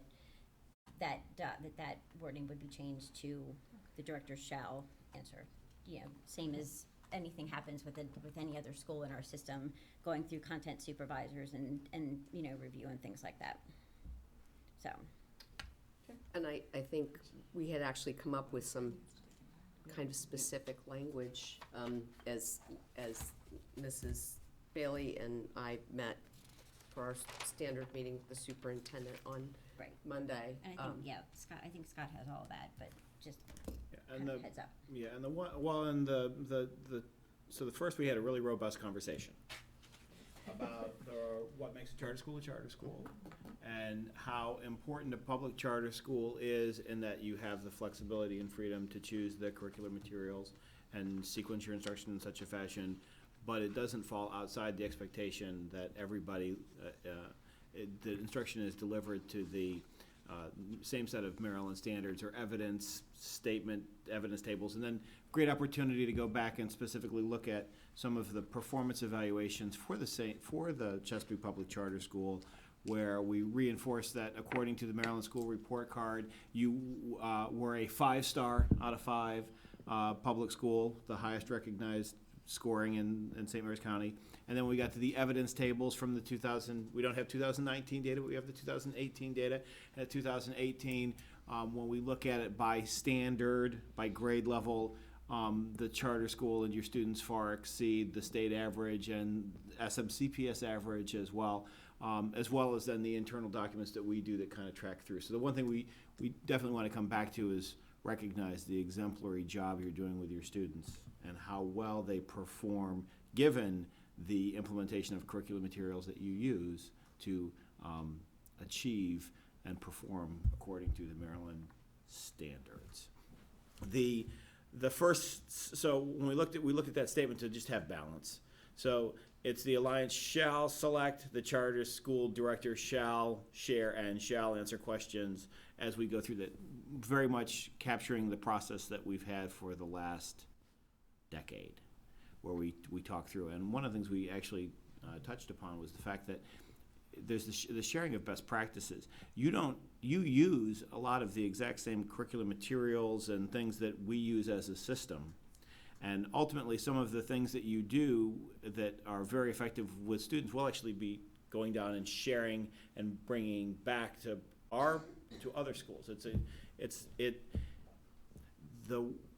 This particular element of the charter school, I think, is really the intention of all charter schools, and that you have the academic freedom to try things, and evidently it's been quite successful. And we have the opportunity to work with you and borrow some of the ideas that you're using and incorporate them in some of our schools as well. I think ultimately just to have the balance of the language is going to be effective, and I don't necessarily know that wouldn't be something that we couldn't bring back and forth. And I think one of the other things that we really talked about was that, certainly for me over the years, different individuals have been in different spots. And I've learned hard lessons about what, well, I thought we were doing this, but now there's no language that says we are. So this is really our efforts to memorialize the wonderful work that we've been doing for the last number of years and ensure that because this document is for 5 years, that no matter who's sitting here or sitting there, that incredible work and that sharing is going to continue, because we want to make sure that this shares our expectations from both sides. So please don't take this as criticism or it's just different eyes looking at it, different life lessons, and going, does this really say what we think it says? Yeah. So that is where this has been generated from. That's fine, and I think I play a little devil's advocate as well. I feel like my role really is to try to connect the charter school with the public, and I agree there's, sort of this, some people just don't get it. Right. And so the hope is that there can be that reassurance in this renewal that allows for everybody to feel confident that moving forward, even if we're just doing something now because we do it and it works, let's make sure that it's in there so that it continues to be done. So we certainly respect that. Exactly. Okay. All right. So, Next one. all right, the next one. Rita, you're gonna have to help me because you probably have more of your. Right, so My mine next one- starts at 4.0. Yeah. Let's see. Give me the number and I'll scroll. Go down to the next page. Probably the 4.0. Towards the bottom of Right, page. this Right one here? coming up. Okay, Yeah. there we go. Performance report. Alrighty. Okay, so I'll summarize this paragraph. It's to do with your audits and when we receive them and, providing us back information on how you're making out. Where I was going with my question on this is that I would like to see the audits on your website. Sometimes, like, they're behind, like a year or two. I understand that your website is being updated as we speak. I'm not sure if it's completed, but I guess I would like to see that information placed on your website. I also talked to Ms. McCorrick about having basically a breakdown, and that would be on your audit, but more of how much money is I guess you would say, like, not funneling, but being passed through to the charter school. Because I've had numerous people ask me in the community, well, how many students are there?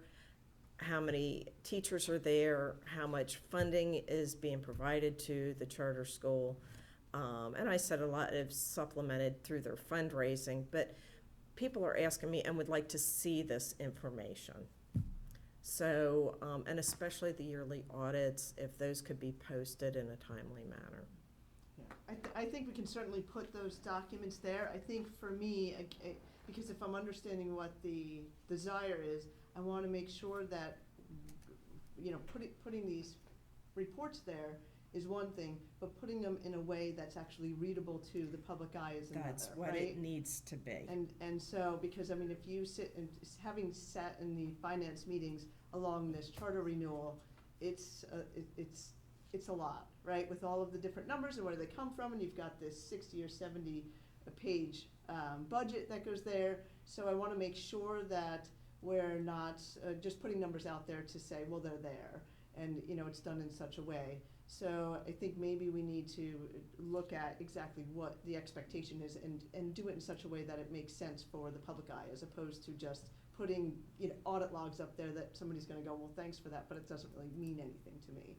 So I do think that the audit logs should be there, but Sure, you're right. That's where absolutely, I was going absolutely. with this, because I Yep. do have people asking me, and I direct them to like ours and try to do the breakdown, but it's very Yeah. difficult to go down through ours and distinguish what is for the charter school. It's really for public knowledge. Absolutely. So that, you know, they're aware of what you're doing, how you're making out. I think a lot of people just want a little bit more information, Sure. you know, of kind of really about the school. One of the things was, like I said, they wanted to know how many students were there, how many teachers you have, you know, like, because I know that even though it might have the teachers' names listed, well, are they full-time, are they part-time? These are just questions that I get, Okay. you know, passing So by you're people. looking for more of a stats type of piece that goes there, that Right. sort of indicates. And I don't know if the, yeah, sure, we can certainly do that. Right, and I know that'll take you a little bit of time to No, no, do it's it, fine. Yep. but just maybe after the September 30th deadline, you know, maybe Okay. just have something up there. Like on our homepage, it has how many students and how many staff members, and, you know, just a little information like Okay. that. Okay. And we can use that as a model as well, if that's Right. working for the public, for your purposes as well. Right. Thank you. Sure. And on this piece, I mean, I'm looking at performance reporting really being more along the lines of test scores and that kind of thing. I mean, I know that there is a reference to financial management expectations and so forth, but I understood this piece more, you have a separate financial audit that comes through that we, you know about, and that all of these are elements of this, but for me, it's more how are the students performing based on all that you're doing for them, and is that, are you maintaining the success that you've shown? But I agree, finding a way of capturing that information in a way that makes sense, tells your story, and provides the transparency that we aim for, will be a positive too. Sure. And in regards to the scoring as well, one of the things that we do look at is we try to compare this year with how they perform next year. But to try to take a class, because we're such a small subset, and compare one year to the next, we could, I mean, literally just from a data standpoint, which is my background, you could have one or two students that totally sway that. So you can't compare this year's fifth grade to last year's fifth grade, Yep. but this year's fifth grade to next year's sixth grade, right? As they Correct. progress along, I think that's a good way for us to sort of evaluate how we're doing from year to year. It's just Exactly. carrying that year through, because most of the children stay through. And that becomes, that's one of the challenges that we have within the state of Maryland, in that there's been a bit of movement as to how we evaluate our schools. We only got the school report card for the first time ever last year on a cohort of indicators. When first went through there, the data that was submitted was evaluated and assessed in a certain way, and then we went back and corrected those things. So we haven't even gotten the first iteration of the report card really wasn't finalized. We had to update the binders to get you to that's actually reflective of your performance in just the last couple of months. And it's my understanding you're going to be modifying that even further next year. I will say that in all my interactions with every educational professional associated with the charter school, you do an exceptional job of performance data analysis, both at the proficiency level, but then also the growth over time. You use, your personal assessments, you use county assessments as deemed most appropriate, and you do a deep dive when we take a look at state level assessments, because that's the largest. Like right now, we have our state performance back from 2019 has come back to us, but we don't really know what it means until you see how everybody else does. And the state hasn't released how everybody else does, and might not do that until, is it the end of this month? Lisa, do you know, I think. So we have a score, but we don't know how we really score because you need context. That's right. Whenever we take a look at how your children are doing in our children who attend the charter school are doing in context with their peers in the county and across the state, we find them to be performing well. And so the data reports, again, I think we have to go back to what is the most accessible, understandable, and comparable. And so Right. you have to look at the school report card, the evidence tables, and Sure. the performance reports that we currently have. The state's been struggling with longitudinal data for a long time. Yeah, oh, absolutely. And continue to do Yeah. so. But we do great work. Okay. Okay? Tell me Keep when to going. stop with the next All right. group of questions. I don't think anyone has anything on 7.3. I have some. 7.3, Oh, it'll be wait, yellow. Jim does. I'm sorry, on 7.3, There we just a go. question on enrollment. You had to set up priorities, and I think the first one was legacy children of Founders. Founders, yeah. founders. What's the reason for that? That was initially put in place when we had the founders of the school. To be honest, there's no more There's no children of one the left. founders, so that's all in sort college. of, they're all graduated and gone. So Got now it. essentially, it's staff and siblings Okay. is the order, and then we've got the economically disadvantaged is next after Right. that. Okay, thank you. You Sure. answered my question. So these were, and I know that Dr. Smith said that you might not be able to provide that information this morning on the number of the disadvantaged or farm students that are currently enrolled, but that you will be getting that to me soon. We Okay. actually can, as of right Okay. this minute. Oh, look at that, you're so good. I know. We made the I know, request because yesterday morning, and I was like, Yeah, it's first day of school, so, But when and we I ran understand our- that. When we ran our numbers through eSchool, we were at 16%. How much? 16%. And so when we started this process of weighting the lottery for economically disadvantaged 3 years ago, we were at 7. Mhm. So we have increased to 9% over the course of 3 years. And our goal was 3% every year, so that we've been able to successfully do that through the weighted lottery. thank you. And I know that we were provided this book this morning, so I'll go through that. All the updated data.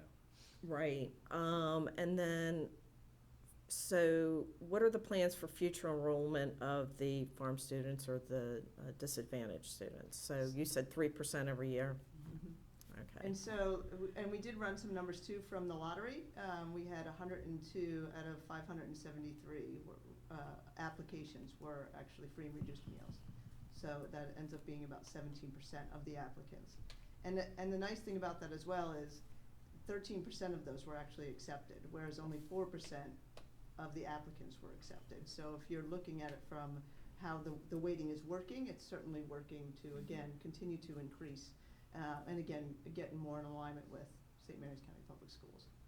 And there are details of the lottery that are spelled out inside the binder. I want to say it's section H, but it kind of breaks it down of what their exact process is with the software and all of that. And I know that you're reaching your goal right now. What is the plan in place if, for some reason, let's say you don't reach that goal? And I'm going to say maybe not 1 year, but maybe 2 years in a row. Do you have a plan in place to make sure that you reach the goal that you've set forth? I know just from a board perspective, we do have a community outreach committee, and that's certainly where we have put a lot of effort in, and I think that's where we've seen the success, is that community outreach. We are actually having a retreat this weekend, and we're hoping that through that retreat, we will continue to be able to ensure that we have the right strategy in place to make sure that we're meeting the population where they're at in order to be able to make them aware of the opportunities within the charter school. Okay. Then this next question actually comes from Ms. Allen and myself. Was the, I guess, continuity or sustainability of a student, if they are a disadvantaged student, and let's say they start, let's say, in first grade, how many of these students then follow through year after year? I mean, do they come for 1 year, 2 years, or are you able to support these students until they leave after 8th grade, go into high But school? when you attract them, are you able to retain them? So mobility, I think, is So the far, question. so good. I would say I'd have to go back and really look at individual students to be able to say to you that, yes, the student has been with us from first grade all the way through 7th grade. I didn't have the time to do that Not right to now. worry. But, you know, because we're a small school with small class sizes, it really is a very supportive environment. A lot of the work we do is around social emotional learning. So, you know, these last 2-3 years, we have seen that we've been able to meet the needs of the students. And to be honest, some stay. We have a variety of reasons why people would leave us. A lot of times that has to do with military moves. It has to do with transportation, which is one of our constant struggles, which is always on our plate in terms of how we're providing that to our student population. It could be that philosophically somebody doesn't agree with kind of the more project-based learning style environment that we would provide. So, you know, it's great that we're there to provide an opportunity and a choice for people to really figure out what works best for their child. So that's kind of where I'm going with it, when you have a chance, because I would like to see, like, say, is it, if the issue with the disadvantage is transportation, okay, let's say we've got a load of students that might leave because of that, then that would be something, and even you as a school would be able to hone in on that, okay, we had 10% or 20% leaving due to transportation issues. Right. How can we remediate that? You could probably work with, like, say, Mr. Thompson, or, you know, or something, somehow that we can all Sure. work together. Sure. But I guess I'm curious to find out, you know, if these opportunities that are given, you know, like provided for these students, if they're able to stay, you know, and We can look at our attrition, but I think it's, I think it's, you know, you'll see it's low attrition, but we can certainly look at what those reasons are. Well, and right now, maybe you want to explain where the bus routing you do have, how it's really in that Title I It does catchment serve the zone. Title I catchment area, yeah. Right, You wanna- our buses service the students in the districts directly adjacent to us, so down Park Hall, Lexington Park, Carver areas, Greenview Knolls, those are the areas that are serviced with our buses currently. So we try to make sure that we're providing transportation to the students who may need it the most. And I did, like I said, just, there could be a variety of reasons. Might be one person just has, you know, with, you know, one particular reason. But I just didn't know if it was, if we could capture, like, more of the issues that might be going on, whether they, maybe the parent feels that they can't do the volunteering hours, or, yeah, whatever it is, so that that can be addressed with this population. Absolutely. Scroll? Yeah, scroll. And My question's on 7.6. I have that, yeah. Right there. So you've changed it to non-resident applicants previously could not participate in the lottery. Now they can, but they have to establish residency prior to registration. And then I know that if there's a vacancy, you offer to folks on the wait list. It occurred to me, so you have somebody who wants to be at the school, they are not currently residents of the county, they apply, they make it through the lottery, but they don't establish their residency, and they don't you don't find that out until the day of registration or until the very last minute, now we've almost artificially created an open seat that I know they'd have to pay tuition if they're still not residents, but what is the thought process behind making this change? And then at what point do you cut that off to say, if you're not a resident by this date, then failure to do so means this. There's no failure to establish residency means here's the outcome. Right. So the rationale behind it was that we are a very military-based community. So it was to provide the service to those military people who are they're being stationed Right. at PAX, to give them the opportunity during that December timeframe to get in the lottery and then be considered. So Because that's Right. something that we've heard from people coming Yes. into the system. Right. They know ahead of time that they're getting advanced orders, but they can't be part of the lottery unless they're, right, so they were being excluded the opportunity. So the intention here is to offer something for our military families. They can be part of a lottery. This could be a considered pathway. Yes. If they weren't resident within the county, By the Right. time of registration. by the time of registration, then you just go to your wait list, right? Right, we would let them know, and we can That's make not that a gonna happen. caveat, I think, in our lottery procedures.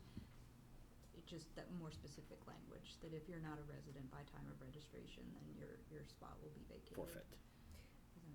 So then, based on military families, a lot of folks are coming in and aren't going to arrive until end of August into September, so they won't register until that time. They wouldn't be.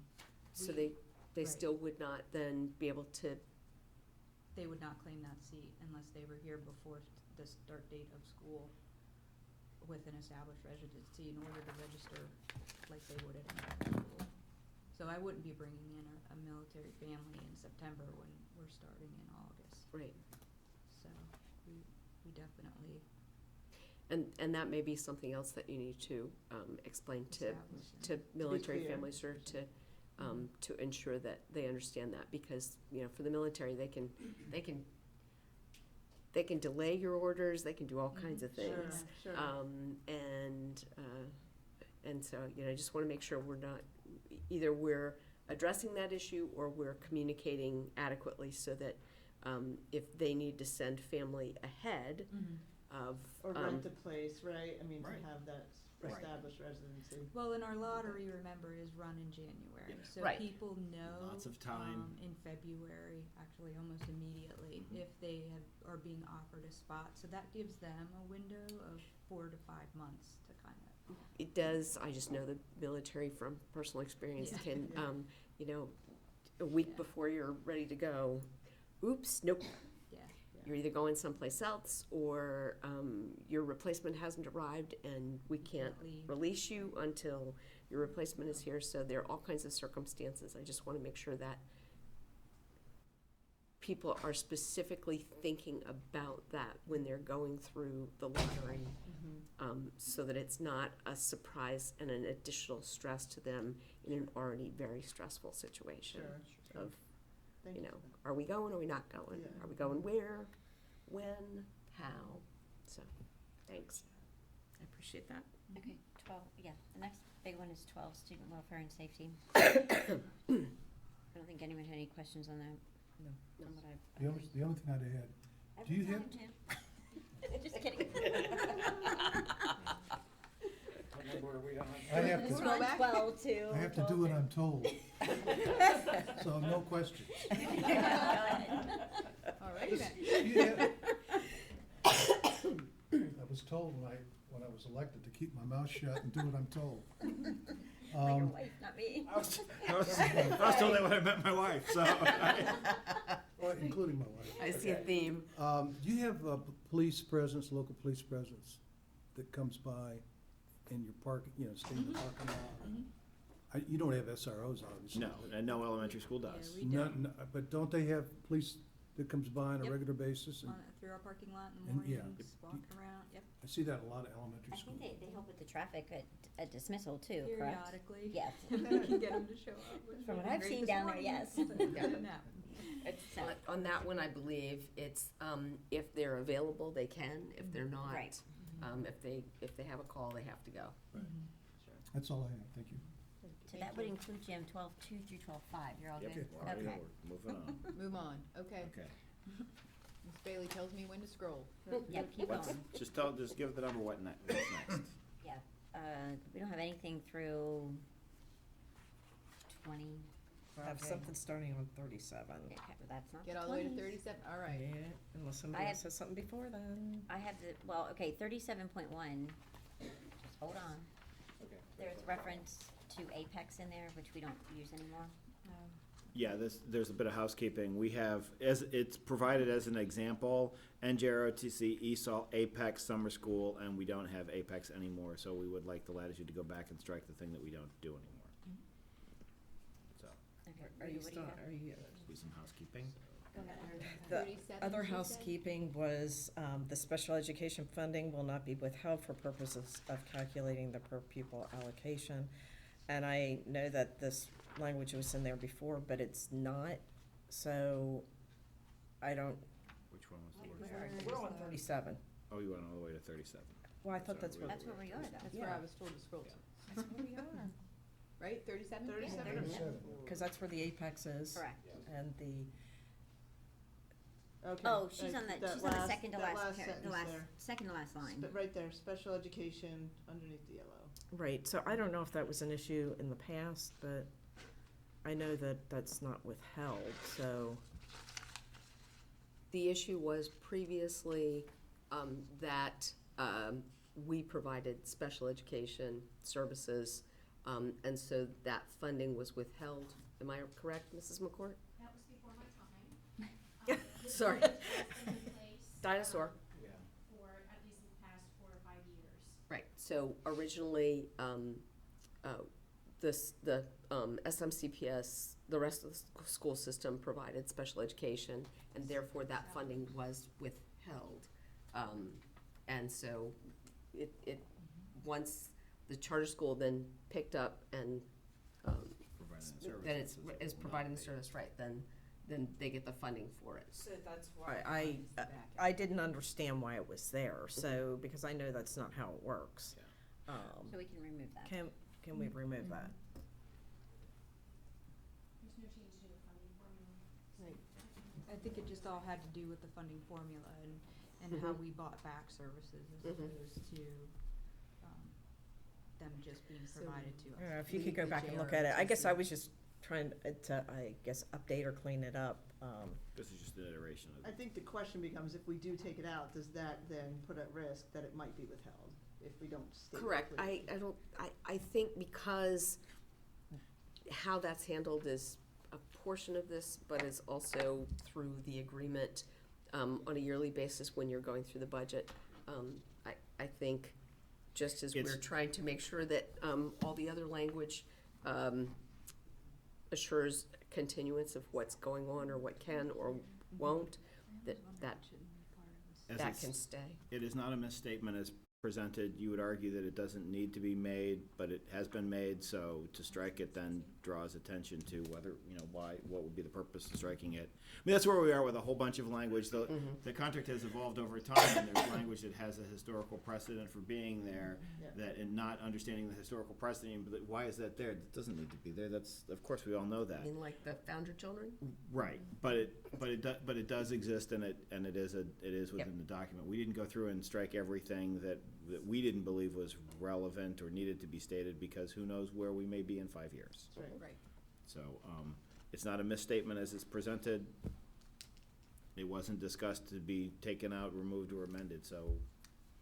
Now, I went through the whole Yes. document, Yes. because like I have Yes, there is- questions yes. later, I'm like, why Yes. is this here? Yes. So, then we are on to, Okay, All right, so now we're on Rita's 39. okay. 38 is all good. great, The Rita. service contracts, right, that's all good. so 39. 39. There's only one change in 39. Oh, right, I'm just talking like the whole section. Yep, yep. Okay, because a lot of the questions were answered, Right, but so there I were will, a as couple. Mrs. Weaver did say, she was kind enough to provide a lot of questions, and I think everyone worked on them to answer Greatly them, so appreciate this it. did not Sure. take up everyone's time. Thank you for that. And especially on Ms. Funya's first day of school. So, So I will go down to 39.4. And I know this was pre-existing language, but I asked about the general education teacher. Okay, so that's a given that is provided in the booklet for the parents as parental rights. So I questioned, why is that language there? Maybe in the past when the charter school started, it may be, but I thought in the parental rights handbook, it was always there, but maybe it wasn't when the charter school originally started. Because then if you're gonna say, because you have to have a general education teacher at the IEP meeting. You also have to have a parent or a parent representative. So I'm not sure why that's still there.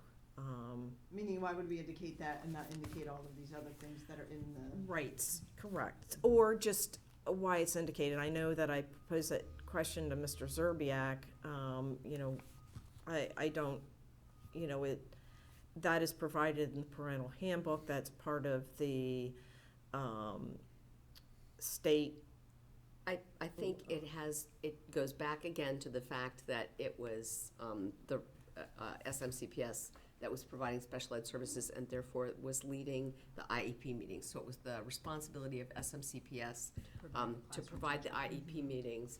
But in there, the it charter still school states. had so what happened when Right. we were running special ed? There was a whole bunch of questions of who is responsible for what, who pays for what, and this is a clarification specifically because I had to unpack this. So the charter school has to provide the general education teacher, so then the general education teacher has to be removed from the classroom to then become part of the IEP. Well, who's responsible for covering the coverage that's created when the general education teacher is in the IEP? Who pays for that? Does the charter school pay for that? Does the school system pay for that? And so, and does the charter school teacher have to be in there? Or can it be a different educator? So that language was put in there. I don't know by whom or when, but that's where the history. 12 years old. Yeah. So I think that if the language offends as presented, we could modify it and you could put in there, we could expand it to be all of the people that need to be in an IEP meeting to include the parent or guardian. I mean, if that's. No, I'm fine with it. It's just the I went historical down piece through of it. everything in this contract, and I wanted to know why, if this is something that is provided as a parental, you know. This was more for the charter school saying to the charter school back, and when we were first starting, we didn't love each other as much as we do now, perhaps, and we love each other now.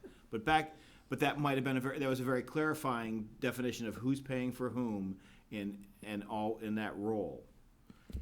So. It was also very much a part of new law, how do we implement it, and then lessons learned of, well, gee, this question came up, and it's not addressed anywhere, so it went into the MIU. Well, I know I had a long conversation with Dr. Smith last night on this one and the next one, you know, because I was like, why is this language here? But so, I mean, I don't think there's any opposition to amend it if you want to. No, I'm fine with it there. I just yeah. didn't understand. Right. Make sure you weren't missing Sure. some piece that was going on behind it. Right. And the other one was 39.5 about the instructional design mission, okay? So when you have an IEP meeting, the accommodations or goals or, you know, are basically, they're transferable to whatever school that child goes to. So that's why I didn't quite get why that one's there, you know, that language. You know, how is it different, whatever, you know, I know your curriculum, the specific curriculum might be different, but your objective and your goal for that student is going to be the same whether they're here, they're at Lexington Park, or they're at, you know, whatever school they're I think at. that's trying to preserve the curriculum, right? And again, the essence of the charter school and being able to sort of modify the way we implement that curriculum and ensuring that there's no sort of assumption that we would implement the IEP like another school would. We're going to do it, for, obviously, first and foremost, for the best design for the student, but we may do it differently than another school way. And the way it's I'll designed. piggyback on that by just saying that, yeah, the goals and the objectives are the same, but because of some of the way that we're implementing project-based learning, things like that, we might be adding in a supplementary aid or service to better help that student be able to access the curriculum. Does that make sense? Yeah, now that you put it that way about the if you have a specific project, okay. Right. I just was like, well, you're going to say Good that question. the student will, you know, read, you know, 4 out of 5 correctly 4 out of 5 times. You know, like you have specific things like that, and that could go to Right. any That school. would be But you narrow it down a little bit more to say during this project they will be, okay.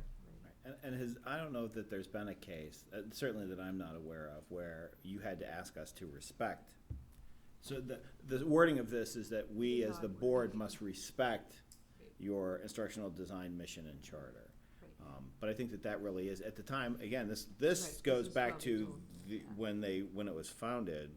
And there was we didn't know what project-based learning might look like, and that you were doing crazy things like pushing some grades together, and you were making your teachers co-teach, and you were scripting this was, I'm sure that this came from you telling us that we had to respect what you were doing. So And you all reiterating have it better for memory special than I do. Yeah, I want just, Remember that It was about conversation. scheduling and structure. But It I was, think yeah. it was more schedule structure. And structures, good question. because you had grade level, you were doing all we kinds of. multi-age to start, so I think that those kinds of specific language that you see in those documents is purely historical. I spent a great deal of time way back a long time ago with Dr. Hall, back when she was Mrs. Hall, and we were going through all the nuances of language and trying to help. Those boxes that were delivered. Yes. Sorry. I have one more Question. Okay, so then we can move on to the next part. Okay. Okay, so 39.6, board information and training opportunities regarding special education shall be available to the charter school staff at the same extent. So, which I totally agree with. My question to you is how are you ensuring that the staff is taking advantage of these opportunities? Well, so I'm the IEP chair, so I work with my teams to attend, the IEP chair meetings, make sure that we have all of the current information. If there's a training that's being offered that's, critical to any of my staff, really, I'm gonna make sure that they are provided a substitute to be able to go to the meeting, to be able to attend, and a lot of times, we'll seek outside training as well, from a variety of sources to come and work with our staff. So professional development is very important and critical to us. So it definitely takes a priority, and then we're always working with the Department of Special Education, our supervisor, Carrie Smith, Scott Serbiak, to make sure that we're up to date on all of the compliance issues, all of the pieces that are critical to running an IEP. All right, that was my question, so on a special ed. Okay, 40 was all number, and 41 were all number changes. 42, again, I think pretty much the remaining of the agreement is just number changes, if no one has any more questions. One thing we do have to do is update our address. We do not have a PO box anymore. Yep. So we'll have to adjust that. Anyone else? Did we miss anything? Okay, great. Nope. I think we're good. All right, do you guys have anything from your side? I think we appreciate the opportunity and. No, I mean, do you have anything? Any questions? No. Yes. I think I would just like to say this was new to me, this process was new to me, And I would like to thank Dr. Hall just for her orchestrating all of these meetings, and also the team and being available, and to the extent that they were, for us to be able to provide this service to the students. So it's just been outstanding to be able to be a part of it. Right. I think everyone did a great job. Last time when we renewed it, we did have a work session between the two boards to kick off the whole process, which I think might have been beneficial, to have everyone together to, iron out what your attorney thought should go in, and then just have a discussion about it then, and it might have saved your attorney and Mr. Law several phone calls and emails back and forth. So we'll have to put that in the tickler file for next time. Yeah. I think that's good advice, because then you're sort of involved from the get-go on your expectations. What you're looking for. Right, and same thing with, with your full board rather than just you, or, Sure. Ms. Funya, or, so. Absolutely. It might work a little bit more streamlined and a little bit faster, so, 'cause we're kind of up against it right now. But it has been a great opportunity for all of us to talk and interact and have an active discussion, and to go back and understand a pretty rich history over something sometimes that can be, whenever you're talking about educational reform in different ways of delivering service, and then at the core of it, you start talking about where money goes and who gets to decide how it gets spent, it can become really contentious. And I applaud all parties for really coming together to do what's the very best for kids. And that is absolutely demonstrated by the performance of the students at the Chesapeake Public Charter School. You draw to you some incredibly talented people who really want to make a difference in the lives of kids. The only other point that I wanted to draw is that we're all kind of, when we talk about how we determine whether or not kids are making the progress that we want them to make, we're all kind of at the beck and will of MSDE, and as they go through that, so we need to have real flexibility to understand all those component pieces. And you were not here, Mrs. Nauman and Mrs. Funya, when we opened the meeting.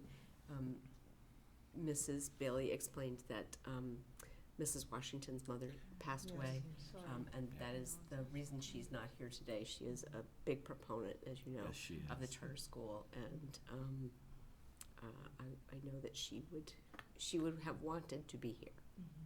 See her on the 28th, hopefully. Yes, I would. Yes, And is there anything for the 28th that you need for us to prepare to make sure that you're feeling comfortable with the approval of the renewal? I mean, I honestly, with everything we've spoken about today, I think the only, change is really on that section 2.9. We're just gonna do wills to Right, shells. Just change the language.